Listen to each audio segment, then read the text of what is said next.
সকাল থেকে ওয়েদারটা বৃষ্টি বৃষ্টি করছে আর মন চাইছে একটু যদি গরম গরম ক্রিসপি পকোড়া হয়ে যাক। তো চলো স্টার্ট করি। এখানে মা নিয়েছে মসুর ডাল আর সাথে খোসা ছাড়ানো চিংড়ি মাছ। ডালটা বেশ অনেকক্ষণ জলে ভেজানো ছিল।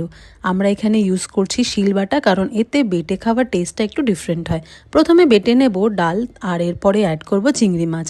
বাটাটা একদম মিহি করব না, একটু আস্ত থাকবে। বাটা হয়ে গেলে একটি বোলে নিয়ে অ্যাড করব কুচনো পেঁয়াজ, রসুন, কাঁচা লঙ্কা। মশলাতে দেব হলুদ, জিরে আর ধনে। আর বাইন্ডিংয়ের জন্য দিচ্ছি বেসন আর একটু চালের গুঁড়ো, স্বাদ মতো নুন আর একটু ধনেপাতা কুচনো অ্যাড করে দেব। এরপর হাতের সাহায্যে সবকটা উপকরণ খুব ভালো করে মিশিয়ে নেব। এরপর এতে অ্যাড করব একটু গরম মশলা আর বাড়িতে তৈরি করা ভাজা মশলা। সব কিছু একসাথে মিশিয়ে নেব। এরপর একটি প্যানে তেল গরম করে অল্প অল্প মিশ্রণটা দিয়ে পকোড়া ভেজে নেব গোল্ডেন ব্রাউন হওয়া পর্যন্ত। তো বন্ধুরা, কেমন লাগলো ভিডিওটা? ইচ্ছে থাকলে এই ওয়েদার থাকতে থাকতে খেয়ে নিও। গরম পড়ে গেলে শুধু জুস বা ঠান্ডা ঠান্ডাই কিছু খেতে হবে। ভিডিও ভালো লাগলে তোমরা জানোই যে লাইক শেয়ার করতে হবে, আর সাথে ফলো অ্যান্ড সাবস্ক্রাইব। সাথে থেকো আর see you in the next video.